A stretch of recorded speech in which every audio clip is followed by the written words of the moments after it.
Positive response मिल रहा है। तो इस बेस पे हमारी 56 की कट ऑफ क्या रहेगी, 57 की क्या और ग्रुप डी की क्या। वीडियो पूरा देखिए बगैर स्किप किए, ठीक है। कट ऑफ के अलावा आपको और भी कुछ चीजें बताऊंगा मैं। सबसे पहले हम जान लेते हैं कट ऑफ। स्टार्ट करते हैं हम सीनियरिटी से, ग्रुप 56 से। तो इसमें हम देखिए ये होगी हमारी 56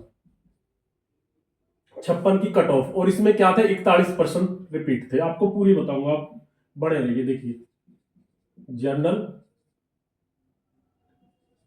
EWS, BCA, then BCB, SC category आ गया, और फिर हमारा पीडब्ल्यूडी कैंडिडेट, और फिर ये सब। तो ये आ गया हमारा। तो अब इसका रिजल्ट कैसे आ सकता है? इसका रिजल्ट देखिए, इसका रिजल्ट कैसे आएगा, 41 क्वेश्चन सबको देके या काट के इसका रिजल्ट ऐसे आ सकता है। इसके अलावा कोई ऑप्शन नहीं है इसका रिजल्ट देने का। क्योंकि अगर इसका रिजल्ट एज इट इज निकालेंगे, ये एज इट इज का मतलब जैसे थे, तो उसमें तो काफी घपला होगा ये। क्यों? क्योंकि देखिए कई ऐसे कैंडिडेट हैं जिन्होंने ये पहले से पढ़ लिया था, कई बिल्कुल मेरे सामने भी आए हैं। किसी के देखिए 88 नंबर है, किसी के 90 है, और किसी के 92 है। कैसे है? इन कैंडिडेट ने खुद बोला है कि हमने 41 के 41 मेरे ठीक है, मैंने पहले से रीड किए थे, इसमें 40 है, इसमें 39 हमारे ठीक है। तो इस बेस पे अगर रिजल्ट निकालेंगे ना ये, तो जो हमारी अच्छे वाली पोस्ट है वो तो यही ले जाएंगे। तो आपका रिजल्ट कैसे आ सकता है, 41 सबको देके या 41 सबकी माइनस करके। और इसके इसके बाद में देखो, ये चीज हो गया आपका। कट ऑफ जानने से पहले कुछ चीजें और आप समझ लीजिए, आपके लिए बहुत बेटर रहने वाला है। ये हमारी 57 की दे दी मैंने, और देन इसके बाद में हमारा जो ग्रुप डी की रहने वाली है वो देखिए। अब हमें हमारा जो कोर्ट केस है 56 वाले पे मैं बात करूंगा पहले, कट ऑफ बताने से पहले। जो हमारे 41 क्वेश्चन रिपीट हुए थे ना, तो ये कोई ऐसी चीज तो, नॉर्मल चीज तो नहीं बोल सकते भाई हम कि 41% रिपीट होना नॉर्मल है। तो कुछ तो संयोग रहा होगा कि 41% रिपीट हो गए, एजेंसी को पता भी नहीं है और एजेंसी को ब्लैकलिस्ट भी नहीं किया। तो इसका क्या कारण हो सकता है वो आप समझिए। क्योंकि अब तक जो भी चल रहा है ना, वो हमारे हिसाब से कुछ नहीं चल रहा है, वो चल रहा है सरकार के हिसाब से। अब हमने जैसे ये 41 क्वेश्चन रिपीट हुए तो 56 पे कोर्ट केस हो गया, तो ये 41 कैंसिल भी हो सकता था पेपर, लेकिन नहीं कराया। क्यों? क्योंकि सरकार अपने हिसाब से चला रही है। क्यों? क्योंकि 41% रिपीट होना कोई संयोग नहीं था। फिर बोलते हैं 41% रिपीट हो गया तो कोई बात नहीं। अब 41 की जगह आप मानो कि 81% रिपीट हो जाते, तब भी बोलते कोई बात नहीं है, 19 से रिजल्ट निकाल दो। तो ये चीजें थोड़ी होती है। 91% रिपीट हो गए तो आप बोलते फिर क्या 9 से रिजल्ट निकाल दो, या 81 सबको देके रिजल्ट निकाल दो। तो आप खुद समझदार है, खुद सोचिए आप क्या ये चीजें सही हैं? ठीक है, अब सरकार तो अपने हिसाब से कर रही है। सरकार ने देखिए कैंसिल नहीं करा। अब केस भी हुए इस पे, मैं ये नहीं बोलूंगा, कुछ केस जेन्युइन भी हुए, सब गलत नहीं होता देखिए। लेकिन फिर भी ये कंटिन्यू चल रहा है। और हमें मिला क्या है लास्ट में? हमने मिला क्या? हमें मिली है सिर्फ तारीख। हमने क्या मिली है? तारीख। नहीं मिला इंसाफ। इंसाफ नहीं मिला। जब से हमें क्या मिलती आ रही है? तारीख पे तारीख मिलती आ रही है। सोल्यूशन किसी चीज का भी नहीं हो रहा है। तो क्यों नहीं हो रहा है? क्योंकि सरकार नहीं चाहती। जिस दिन सरकार चाहेगी उस दिन ये पूरा कंप्लीट हो जाएगा। ये चीजें आप अच्छे से समझ लीजिए, ठीक है। अब 26 को हमारा क्या है कि 26 को हमारा 5 नंबर का है। मुझे नहीं लगता कि ये होगा। इसको क्या मिलेगी 26 को?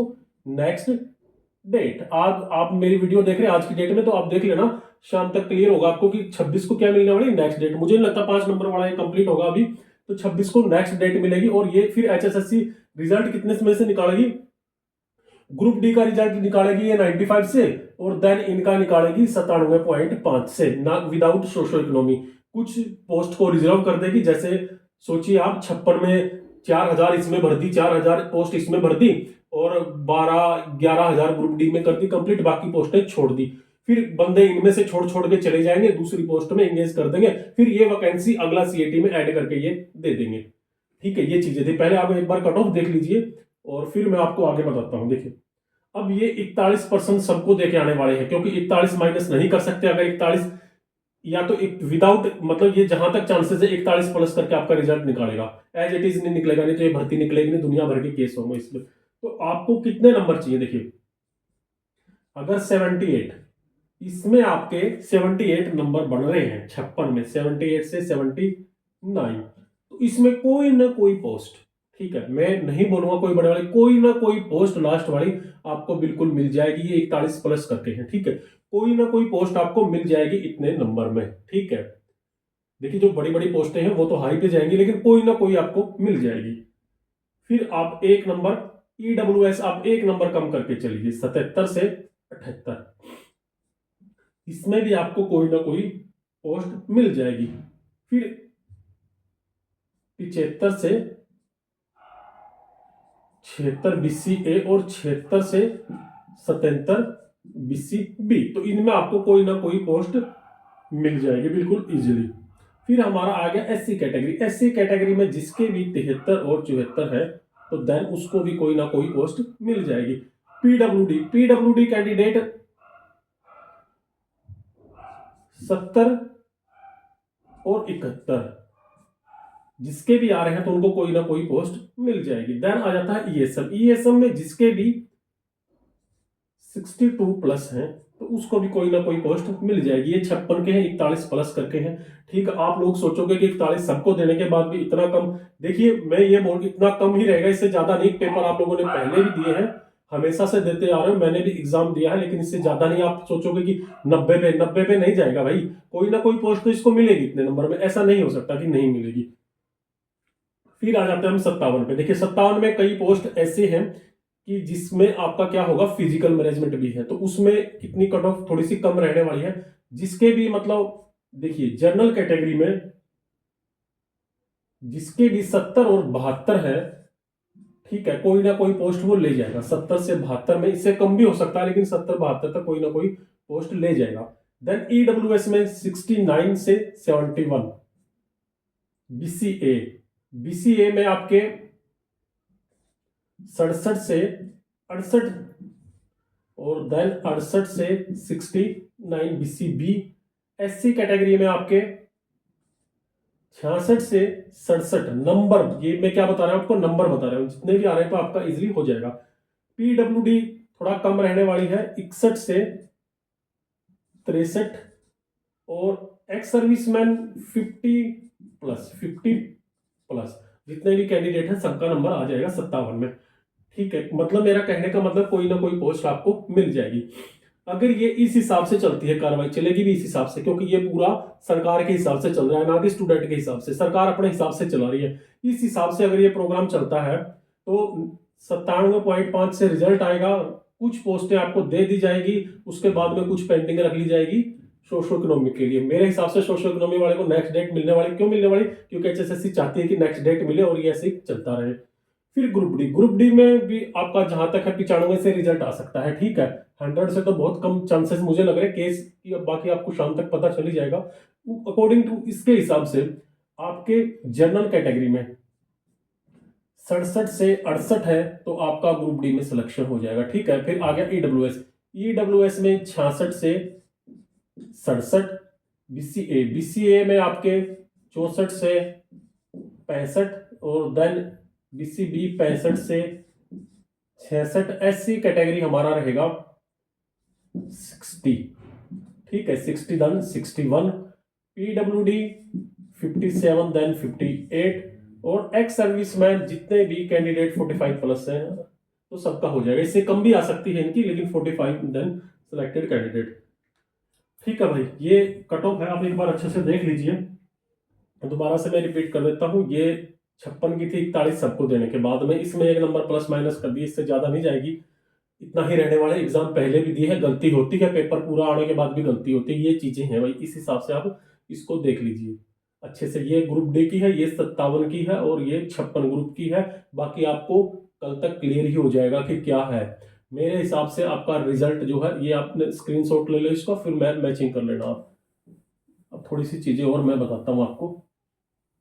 जहां तक मुझे लगता है कि ये नेक्स्ट डेट मिलेगी, क्योंकि एचएसएससी खुद चाहेगी नेक्स्ट डेट लेना। अभी तक भी एचएसएससी ने कोई भी केस को सॉल्व नहीं किया है। आप एक चीज बताता हूं मैं, 56 में जो 41% रिपीट हुए हैं, तो आप बताइए वो कोई संयोग तो नहीं हो सकता कि संयोग, इतनी बड़ी एजेंसी पेपर ले रही है तो संयोग तो नहीं हो सकता भाई कुछ भी। अब मैं छोटी सी चीज बताऊंगा, हमारा हरियाणा में सबसे बुरी हालत है। यूपी में अभी यूपी पुलिस का जो एग्जाम हुआ था ना, तो वो कैंसिल हो गया है। क्यों? क्योंकि वहां पे जितने भी यूट्यूब पे टीचर है ना बड़े बड़े, वो सपोर्ट करते हैं। हमारे हरियाणा में कोई भी सपोर्ट नहीं करता, बस वो भी वीडियो बना देते हैं यूट्यूब पे, बड़ी बड़ी बातें करते हैं और फिर सपोर्ट नहीं करते, करते हैं तो वो चमचागिरी करते हैं, ठीक है। इसके अलावा वो कुछ नहीं करते। आप लोगों ने पहले भी देखा होगा और अभी भी देखते आ रहे हो। रियलिटी वो है जिस पे बीतती है ना उसको पता रहता है। 10 का सिलेक्शन हो गया तो बस वो खुश है कि ये 10 फेयर तरीके से, बिना खर्चे बिना पर्ची, लेकिन कोई भी नहीं है। हमारे हरियाणा में ऐसा नहीं होता। देखिए ये यूपी में हुआ था, फिर पटना में हुआ था, खान सर आए थे निकल के। तो हर चीज हर तरीके से होता है क्योंकि टीचर साथ देते हैं। हमारे कोई भी टीचर साथ नहीं देता है, ये आपको पता है। हमारे यूट्यूब पे इतने मतलब यूट्यूब चैनल बना दिए हैं लोगों ने, पता नहीं क्या, हर हर एज का पर्सन उसमें निकल के आ रहा है, चैनल बनाते जा रहे हैं कंटिन्यू। तो पता नहीं किस लिए बना रहे हैं, सपोर्ट कोई नहीं करता। हरियाणा में ये रियलिटी है, आप आज मानो कल मानो, कुछ भी करो।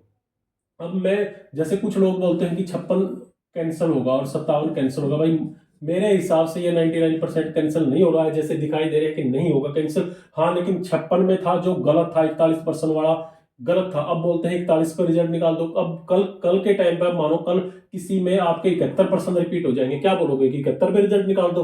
91 हो गया तो 91 पे रिजल्ट निकाल दो। देखिए दिस इज नॉट फेयर, ये फेयर नहीं। आप लोगों को अच्छे तरीके से पता है, क्योंकि आप लोग तो बोलेंगे, कोई कोई कैंडिडेट ये सोच रहा है ना कि मेरे 41% ठीक है तो रिजल्ट निकाल दो। क्या पता ये 41 की वजह पेपर लीक हो या कुछ भी हो सकता है, इसमें सोचने वाली बात है। क्योंकि 41% रिपीट होना कोई भी संयोग की बात नहीं होती, आप अच्छे से सोच लेना इस चीज को। भविष्य में ऐसा होगा, आज तो चलो ठीक है, अगर 71 रिपीट हो गए तो क्या बोलोगे, एज इट इज रिजल्ट निकाल दो भाई। ये चीजें अच्छी तो नहीं है, आप लोग खुद समझ सकते हो इसमें। दूसरी चीज, अच्छा काम कोई नहीं हो रहा है। अभी पीछे हमारा एग्जाम हुआ था जो टेक्निकल वाला एएलएम, देखिए एएलएम और ऐसे, उसमें कई कैंडिडेट को देखा कि कई का डाटा ही उड़ गया है, डाटा खत्म था उसमें से, किसी का टॉपर कैंडिडेट का नाम नहीं आया, ठीक है। तो ये रियलिटी थी, आप ये मत सोचना कि रियलिटी थी। हाँ कुछ स्टूडेंट के डिप्लोमे फर्जी हो सकते हैं, लेकिन वो आप चेकिंग करो ना। लेकिन ये रियलिटी थी भाई, डाटा उड़ गया। अब किसी ने 2 गोले भर दिए क्वेश्चन के, उस पे भी एचएसएससी को प्रॉब्लम आ गई। लेकिन मैं एक चीज जानना चाहता हूँ, मतलब एक चीज, स्टूडेंट है जितने भी एचएसएससी से और किसी से तो क्या पूछना, मैं आप लोगों से एक चीज जानना चाहता हूँ कि चलो ये डाटा उड़ गया, ये उड़ गया, सब कुछ हमने फॉर्म फिलअप किया, सब कुछ किया, हमारे पास सब कुछ है, एचएसएससी की गलती की वजह से ये उड़ा, एचएसएससी की गलती की वजह से डाटा उड़ा। तो अब स्टूडेंट को तो पेपर से बाहर कर दिया जाता है, टॉपर का भी नाम नहीं आता क्योंकि उसका डाटा। क्या एचएसएससी को अपनी गलती की सजा मिली है कभी? कभी ऐसा हुआ है कि एचएसएससी की जो कलर के बैठे हैं उनकी वजह से डाटा उनको निकाल दिया गया, वो या निलंबित कर दिया गया? नहीं हुआ ना। तो सारा होता क्या है, जो कमजोर होता है ना, कमजोर व्यक्ति, तो सब कुछ उसी पे लागू होता है, ताकतवर पे कुछ भी लागू नहीं होता। अब स्टूडेंट के पास हर हर प्रूफ था, मानो कोई स्टूडेंट ऐसा हो जिसके पास प्रूफ ना हो। तो मैं आपसे एक ही चीज पूछना चाहता हूं, क्या जिसके पास सबूत नहीं होता या प्रूफ नहीं होता, क्या वो बेगुनाह नहीं होता? जिसके पास कोई भी ये प्रूफ नहीं होता, क्या वो बेगुनाह नहीं होता? तो ऐसी पॉसिबिलिटी नहीं है भाई, ये नहीं है। अब गलती एचएसएससी की, आप मानो कि एचएसएससी की गलती है, तो उसको सजा क्यों नहीं मिलती? स्टूडेंट को ही क्यों मिलती है? धरना दो, वो दो, कुछ भी उसी को मतलब उसी को, इसको सजा क्यों नहीं मिलती? क्यों नहीं इस पे भी कार्रवाई होती? क्यों हमेशा स्टूडेंट पे कार्रवाई होती है? तो इसका कोई इलाज नहीं है, ना कभी होगा। क्योंकि हम जो टुकड़ों में बटे हुए हैं, हम क्या है, टुकड़ों में बटे हैं। ये कभी साथ, हमें सिर्फ मौका चाहिए केस का। ईएसएम केस हो गया, डीएसएम, सबको पता है, कोई केस नहीं है, कोई मतलब नहीं बनता किसी चीज का, बस मौका चाहिए। कैंसल गैंग हो गया, नॉन कैंसल गैंग हो गया, बस लड़ते रहो, भिड़ते रहो, कुछ नहीं होना।